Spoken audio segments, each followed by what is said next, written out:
अपनी सारी नाकामियों को छिपाने के लिए जो सरकार देश की सीमा नहीं बचा पा रही है, देश में बेटियों की इज्जत नहीं बचा पा रही है, देश में किसान, बेरोजगार, व्यापारी और उद्यमी की आत्महत्या का सिलसिला नहीं बचा पा रही है और 20 रुपए का डीजल का पेट्रोल जो है 80 रुपए में बिकवा रही है, वह सरकार आप सबका ध्यान भटकाने के लिए कोरोना का भय दिखा रही है। बिहार के करोड़ों लोग हमारे छठ पर्व पर जो प्रतिबंध लगा रही है सरकार, उन सब से के माध्यम से पूछता हूं, नरेंद्र मोदी, जब तुम बिहार में घूम रहे थे और दर दर भटक करके भीड़ इकट्ठी कर रहे थे, तब कोरोना कहां चला गया? अरविंद केजरीवाल बताए कि छठ मैया की पूजा पर प्रतिबंध लगाने वाले मूर्ख, तू नरेंद्र मोदी के खिलाफ मुकदमा दर्ज क्यों नहीं कराया भैया?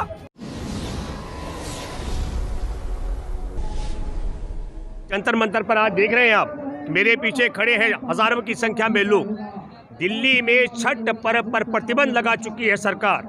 और कौन सरकार पर्व लगाई है, क्यों लगाई है? छठ पर्व पर प्रतिबंध लगाने का षड्यंत्र क्या है? कोरोना की आड़ में, उस कोरोना की कोरोनोलॉजी पर, जिसमें आप सबको मालूम होगा कि पहले तबलीगी जमात के मरकज पर मुकदमा बनाया गया और तबलीगी जमात में शामिल विदेश से आए हुए लोगों पर न केवल मुकदमा दर्ज किया गया, उन्हें हिरासत में भी अवैध तरीके से हिरासत में रखा गया। अवैध मैं शब्द इसलिए कह रहा हूं कि मुंबई हाई कोर्ट ने आखिर में सभी विदेशी जमातियों को बाइज्जत बरी किया। मैं बात कहना चाह रहा हूं कि आपको सोचना पड़ेगा देश किस तरीके के कोरोना की आड़ में कहां पहुंचाया गया। पहले तबलीगी जमात के मरकज पर मुकदमा बनाया गया, उसके बाद आपने देखा 26 अक्टूबर को मुंगेर में निहत्थे मां दुर्गा के भक्तों पर लाठियां और गोलियां बरसाई गई और अब राजधानी दिल्ली में छठ मैया के पूजा करने वालों पर प्रतिबंध लगाया जा रहा है। और अंकुश लगाने वाली सरकार क्या करे? कोरोना फैलेगा। और कोरोना फैलने की बात करने के लिए आप सब ने देखा कि बिहार के चुनाव के बाद जब रिजल्ट आया तो रिजल्ट के दूसरे दिन भारतीय जनता पार्टी के मुख्यालय में देश के प्रधानमंत्री, जिसने 24 मार्च 2020 को देर रात को देश में ताला बंद करके एक झटके में भारत के 14 करोड़ लोगों की रोजी रोटी छीनी थी, आवागमन के साधन रेल और बस सेवा बंद कर दी थी, पूरे देश के ढाबा बंद हो चुके थे, करोड़ों लोग पैदल चलते हुए भूख से मरे थे। आप सब ने देखा किस तरीके से गाड़ियों से कुचल के लोग मरे, रेल से कुचल करके मरे। उस प्रधानमंत्री ने मास्क नहीं लगा रखा था, बगैर मास्क के हजारों हजार के लोग वहां पर जश्न में शरीक थे। लेकिन दिल्ली में छठ पर्व का आयोजन नहीं करने दिया जाएगा, ये अपमान किया जा रहा है। मैं आपको क्रोनोलॉजी बताता हूं। 559 मामले थे जिस दिन देश में ताला बंद कर दिया गया, रेल सेवा, बस सेवा, रोजगार को। और फिर 1 जून को आप सब लोगों ने देखा कि हमारे देश में अनलॉक 1 शुरू किया गया, तब 1,90,000 मामले कोरोना के उजागर हो चुके थे और लगभग 1300 से ज्यादा लोगों की जान जा चुकी थी, यह बताया गया। फिर 1 जुलाई का जिक्र मैं करना चाहता हूं, 6 लाख लोगों की पुष्टि हो चुकी थी कोरोना के मामलों में और 17,000 लोगों की जान जा चुकी थी। और 1 अगस्त को 17 लाख मामले कोरोना के उजागर हो चुके थे और 36,000 लोगों की जान जा चुकी थी।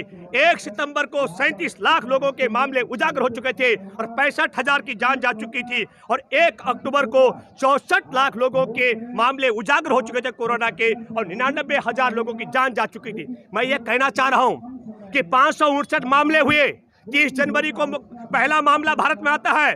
54 दिन तक भारत में रेल बंद नहीं होती है, बस सेवा बंद नहीं होती है, उद्योग बंद नहीं होता है, व्यापार बंद नहीं होता, जहाज बंद नहीं होता है और किसी को पुलिस लाठियां से नहीं मारती है, तो 559 मामले होते हैं। और भारत का प्रधानमंत्री देश में ताला लगा देता है। और मामला अभी तो मैं जो जिक्र कर रहा हूं कि अनलॉक जो आखिर में अनलॉक पास किया गया 1 अक्टूबर को 64 लाख मामले हो गए थे, इसमें भी आपको समझना पड़ेगा आंकड़ों में हेराफेरी की गई है। अकेले राजधानी के 2 करोड़ लोगों में सीरो सर्वे के मुताबिक 66 लाख लोगों को कोरोना हो चुका था। मैं ये बात इसलिए कहने के लिए आपके बीच में आया हूं, 24 मार्च से लेकर मैंने कहा था कि लॉकडाउन के कारण किसी भी कीमत पर कोरोना के संक्रमण को नहीं रोका जा सकता। और 31 मार्च को मैंने कहा, जिसको लाखों लाख लोगों ने मेरी इस बात को सुना वीडियो पे, वॉइस ऑफ इंडियन पीपल्स में आप जाके देख सकते हैं, उसके लिंक मैंने अलग अलग चैनल के दे रखे हैं। हमने दावा किया था भारत में बेरोजगारी से, भूख से ज्यादा लोग मरेंगे और कोरोना से कम लोग मरेंगे।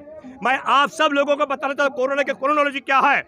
एलन मस्क एक हैं, अमेरिका के विश्व के 5वें धनवान व्यक्तियों में से एक। कोरोना की क्रोनोलॉजी को समझना पड़ेगा। उन्होंने 24 घंटे में अपना कोरोना टेस्ट करवाया 4 बार। एक ही लैब में एक ही टेस्ट किट तरीके से, और लेबोरेटरी में लैब भी वही, नर्सें भी वही, डॉक्टर भी वही, और वो 2 बार कोरोना पॉजिटिव हुए और 2 बार कोरोना नेगेटिव हुए। मैं बिहार के करोड़ों लोग हमारे छठ पर्व पर जो प्रतिबंध लगा रही है सरकार, उन सब से के माध्यम से पूछता हूं, नरेंद्र मोदी, जब तुम बिहार में घूम रहे थे और दर दर भटक करके भीड़ इकट्ठी कर रहे थे, तब कोरोना कहां चला गया था? हम पूछना चाहते हैं दिल्ली में अरविंद केजरीवाल को, तब कोरोना कहां चला गया था? जब तुम दिल्ली में चुनाव लड़ रहे थे, देश में कोरोना 30 जनवरी को आ चुका था। तब आपने तबलीगी जमात को बकरा बनाया, उनको फंसाया, उन पर मुकदमे बनवाए, उन्हें जेल में डलवाया, और मुंगेर में चुनाव के बीच में मां दुर्गा के पुजारी भक्तों को, निहतों को लाठी और गोलियों से मरवाया। और अब राजधानी दिल्ली में छठ पर्व पर प्रतिबंध लगा रहे हैं। मैं आप सब लोगों को कहना चाहता हूं, हमारे देश में कई डॉक्टर हैं, उन्होंने दावा किया कि मोदी सरकार, अरविंद सरकार किसी के शरीर में अगर कोरोना का वायरस सिद्ध कर दे तो एक एक आदमी का 1-1 लाख रुपए इनाम दिया जाएगा। ये नालायक मूर्ख बनाते हैं। अभी बिहार के चुनाव के बाद जो जश्न हुआ भाजपा मुख्यालय में, नरेंद्र मोदी ने मास्क नहीं लगा रखा था। नरेंद्र मोदी की अपील पर हजारों हजार लोग इकट्ठा हुए, तो सोशल डिस्टेंसिंग का मुकदमा, उल्लंघन करने का मुकदमा मोदी पर क्यों नहीं दर्ज होना चाहिए? मोदी ने मास्क नहीं लगा रखा था, मोदी पर मास्क लगाने का मुकदमा क्यों नहीं दर्ज होना चाहिए? राजधानी दिल्ली में जश्न मनाने की छूट, अरविंद केजरीवाल बताए कि छठ मैया की पूजा पर प्रतिबंध लगाने वाले मूर्ख। तू नरेंद्र मोदी के खिलाफ मुकदमा दर्ज क्यों नहीं कराया भैया? तू नरेंद्र मोदी के खिलाफ मुकदमा दर्ज कराता कि तुम कैसे जश्न में हजारों हजार लोगों को बुला रहे हो। इसलिए मैं आप देशवासियों को बताना चाहता हूं, कोरोना की कोरोनोलॉजी को समझिए। अपनी सारी नाकामियों को छिपाने के लिए जो सरकार देश की सीमा नहीं बचा पा रही है, देश में बेटियों की इज्जत नहीं बचा पा रही है, देश में किसान, बेरोजगार, व्यापारी और उद्यमी की आत्महत्या का सिलसिला नहीं बचा पा रही है, और 20 रुपए का डीजल का पेट्रोल जो है 80 रुपए में बिकवा रही है, वह सरकार आप सबका ध्यान भटकाने के लिए कोरोना का भय दिखा रही है। अगर कोरोना इतना सच में मारक होता तो सितंबर में संसद का सत्र आयोजन क्यों किया गया, ये आपको पूछना चाहिए। मैं फिर दोबारा कहना चाहता हूं और चुनौती देता हूं, अरविंद केजरीवाल और नरेंद्र मोदी, यदि तुम ईमानदारी के साथ जांच करते हो तो एक एक आदमी को कोरोना की जांच 24 घंटे में 4 बार कराने की छूट दो। मैं दावे के साथ में कहता हूं, जिस तरीके से एलन मस्क दुनिया के 5वें धनवान व्यक्ति अमेरिका के हैं, उन्होंने 2 बार टेस्ट, 4 बार टेस्ट कराया, 2 बार नेगेटिव और 2 बार पॉजिटिव आया। मैं दावे के साथ में कहता हूं, अरविंद केजरीवाल का भी अगर 4 बार हम टेस्ट करवाएंगे, 2 बार कोरोना पॉजिटिव निकलेगा और 2 बार नेगेटिव निकलेगा। नरेंद्र मोदी का अगर हम करवाएंगे कोरोना टेस्ट, तो 2 बार मोदी कोरोना पॉजिटिव निकलेंगे और 2 बार नेगेटिव निकलेंगे। ये अलग अलग सोच और समय के मुताबिक कोरोना जैसे लक्षण शरीर में दिखते हैं। इसलिए मैं आप सब लोगों की तरफ से मैं छठ मैया से प्रार्थना करता हूं कि नरेंद्र मोदी को और अरविंद केजरीवाल को सद्बुद्धि आनी चाहिए, और सद्बुद्धि की प्रार्थना करता हूं, छठ मैया की पूजा में विघ्न उत्पन्न नहीं करना चाहिए।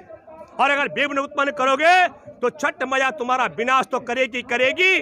राजधानी दिल्ली के करोड़ों जो छठ मैया के भक्त हैं, वो छठ मैया के पर्व का आयोजन करेंगे, तुम्हारे बाप की ताकत उनको रोकने की नहीं। ये मैं इसलिए कहना चाहता हूँ कि कौन सा तरीका हो गया, मैंने मास्क नहीं लगाया तो पुलिस वाला आके 500 का चालान कर देगा। मोदी और अरविंद केजरीवाल बताए कि मास्क लगाने के बाद कोरोना नहीं फैलता है, तो मूर्खों ये बताओ, तुमने देश में ताला लगा करके हमारे देश के उद्योग, व्यापार, रेल सेवा सब बर्बाद कर दी, और 14 करोड़ लोगों को पैदल चला करके हमारे देश के मजदूरों के पैरों से खाल निकलवाई, उनकी गर्भवती महिलाओं के खुले आसमान के नीचे बच्चे पैदा करवाए, और आज रोटी के लिए देश के करोड़ों लोग मोहताज हो चुके हैं। ये मूर्ख बनाने का षड्यंत्र बंद करो। और छठ मैया का पर्व का आयोजन हो रहा है, पहले तुमने तबलीगी जमात के मरकज के जो जमाती थे उनको जेल में डलवाया, माँ दुर्गा के भक्तों को गोलियां लाठियों से मरवाया, और अब छठ मैया के भक्तों पर तुम हमला करने की तैयारी करो। ये हम किसी भी रूप में बर्दाश्त नहीं करते। धन्यवाद।